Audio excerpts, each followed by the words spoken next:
그냥 남들처럼 평범하게 살고 싶다 이런 생각 다들 한 번쯤 해보셨죠?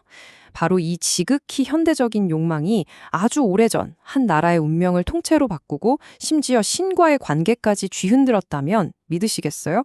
오늘 그 고대의 기록 속으로 한번 들어가 보겠습니다. 왜 우리만 유별나야 하지? 하는 이 생각. 네. 바로 이 보편적인 마음이 오늘 이야기의 진짜 출발점입니다. 이건 단순히 더 좋은 시스템을 원했다 이런 차원을 넘어서요. 어딘가에 소속되고 싶고 좀 안정감을 느끼고 싶은 그런 깊은 갈망이었던 거죠. 바로 이 구체적인 요구가 터져 나옵니다. 이게 거대한 변화의 신호탄이었어요. 주변의 다른 나라들처럼 우리도 눈에 보이는 왕을 세워달라는 거였죠. 이건 단순한 정치개혁 요구가 아니었습니다. 보이지 않는 신을 왕으로 섬겨온 그들의 정체성 자체를 흔드는 말 그대로 신앙의 위기였던 겁니다. 자, 그럼 도대체 무엇이 이스라엘을 이렇게까지 극적인 변화로 내몰았을까요? 그들의 요구 뒤에 숨어있던 아주 현실적인 이유부터 한번 살펴보시죠. 사실 겉으로만 보면 백성들의 요구가 충분히 이해가 갑니다. 지도자였던 사무엘은 이제 나이가 너무 많았고 그의 아들들은요, 뇌물이나 받고 재판을 엉망으로 하는 부패한 재판관들이었거든요. 한마디로 기존 시스템은 무너지고 있었고 리더십에 큰 구멍이 생긴 거죠. 아주 현실적인 문제였습니다. 그런데 하나님은 이 요청을 전혀 다르게 보셨습니다.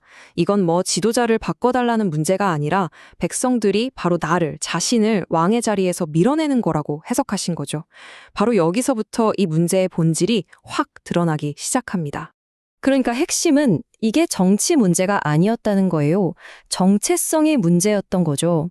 다른 나라들처럼 되고 싶다는 건 우리를 특별하게 만드는 바로 하나님과의 그 특별한 관계를 이제 포기하겠다는 선언이나 마찬가지였던 겁니다. 그래서 하나님은 그들의 요구를 들어주시기 전에 아주 냉엄한 경고를 하십니다. 너희가 원하는 그 인간 왕을 섬기는 것에 진짜 대가가 뭔지 똑똑히 알려주시죠. 그 왕은 백성을 보호하는 게 아니라 착취할 거라는 거예요. 아들들은 군대로 끌려가고 딸들은 왕궁의 시녀가 되고 여러분이 가진 제일 좋은 땅이랑 포도원도 다 빼앗길 거라고 하죠. 심지어 곡식과 가축의 10분의 1까지 다 가져갈 거라고요. 이건 그들이 꿈꾸던 안정과는 완전히 거리가 먼 끔찍한 억압의 예고편이었던 셈입니다. 그리고 이게 바로 그들의 선택이 가져올 가장 파괴적인 결과입니다. 스스로 선택한 그 고통 속에서 아무리 울부짖어도 외면당할 거라는 거죠. 정말 무서운 경고 아닙니까? 그런데 이 모든 끔찍한 경고에도 불구하고 백성들의 반응은 어땠을까요? 아닙니다. 괜찮습니다. 그래도 우리는 왕이 있어야 합니다. 오히려 더 강하게 자신들의 요구를 굽히지 않습니다. 결국 하나님은 그들의 요구를 들어주시기로 합니다. 그래, 너희가 원한다면 왕을 주겠다. 그리고 이야기의 무대는 이제 전혀 예상치 못했던 한 젊은이에게로 옮겨갑니다.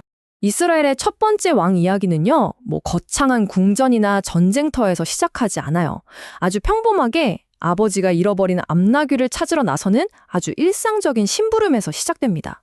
바로 이 사람이 사울입니다. 외적으로는요, 백성들이 딱 원하던 모습이었어요. 키가 훤칠하게 커서 다른 사람들보다 머리 하나는 더 있었으니까요. 정말 눈에 띄는 인상적인 왕의 모습이었죠. 재밌는 건 사울은 자기가 그냥 나귀 찾아서 헤매고 있다고 생각했을 때 하나님은 이미 선지자 사무엘에게 이스라엘의 미래 지도자가 오고 있다고 다 알려주셨다는 거예요. 우연처럼 보이는 모든 순간 뒤에는 보이지 않는 계획이 있었던 거죠. 사무엘은 사울에게 기름을 붓습니다. 그리고 엄청난 약속을 전하죠. 앞으로 네가 맡을 그 엄청난 임무를 감당할 수 있도록 하나님의 영이 너를 완전히 새로운 사람으로 바꿔줄 거라는 약속이요. 자, 이제 드디어 대중 앞에서 왕을 공개할 시간입니다. 그런데 이야기는 또 한 번 정말 놀라운 방향으로 흘러갑니다. 모든 백성이 모인 자리에서 공식적으로 왕을 뽑는데 딱 사울이 뽑혔어요. 그런데 정작 주인공인 사울이 그 자리에 없는 겁니다. 자기 인생에서 가장 중요한 순간에 그가 사라져버린 거죠. 사람들이 그를 막 찾으니까 하나님이 알려주십니다. 그가 짐 보따리들 사이에 숨어 있다. 상상이 가시나요? 나라의 첫 번째 왕이 짐짝들 사이에 숨어 있는 모습, 마지못해 나서는 지도자의 모습을 이보다 더 강력하게 보여줄 순 없을 겁니다. 이 행동은 대체 뭘까요? 왕이 된다는 것에 대한 두려움이었을까요? 아니면 저는 자격이 없습니다 하는 겸손이었을까요? 그것도 아니면 그냥 책임을 피하고 싶었던 걸까요? 이 이야기는 시작부터 사울이라는 인물에 대해 아주 중요한 질문을 던집니다. 과연 이 사람이 왕관의 무게를 감당할 준비가 된 걸까? 하고 말이죠. 그런데 이렇게 이상한 시작에도 불구하고 사람들은 그를 찾아내서 외칩니다. 왕 만세! 어쨌든 자기들이 원하던 걸 얻었으니까요. 물론 속으로는 저래도 괜찮나? 하고 회의적인 사람들도 있었지만요.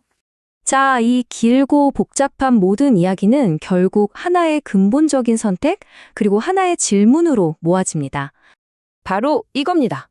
이스라엘 앞에 놓인 두 왕의 모습이죠. 한쪽은 눈에 보이지 않지만 거룩함을 요구하시는 하나님, 다른 한쪽은 눈에 보이고 키도 크지만 결국 세상과 똑같아지는 사울. 그들은 눈에 보이는 왕을 얻었지만 그들을 항상 인도해온 보이지 않는 진짜 왕을 잃어가고 있었던 겁니다. 결국 이 오래된 이야기는 시대를 건너뛰어 오늘을 사는 우리에게 똑같은 질문을 던지고 있습니다. 여러분, 삶의 진짜 왕은 누구입니까? 보이지 않는 하나님입니까? 아니면 세상이 주는 눈에 보이는 안정감입니까? 여러분은 다른 모든 사람들처럼 살아가시겠습니까? 아니면 하나님의 사람으로 살아가시겠습니까? 우리 각자가 답해야 할 질문이죠. 우리는 이 이야기의 시작점에 있었던 하나님의 말씀으로 다시 돌아오면서 오늘의 이야기를 마칩니다.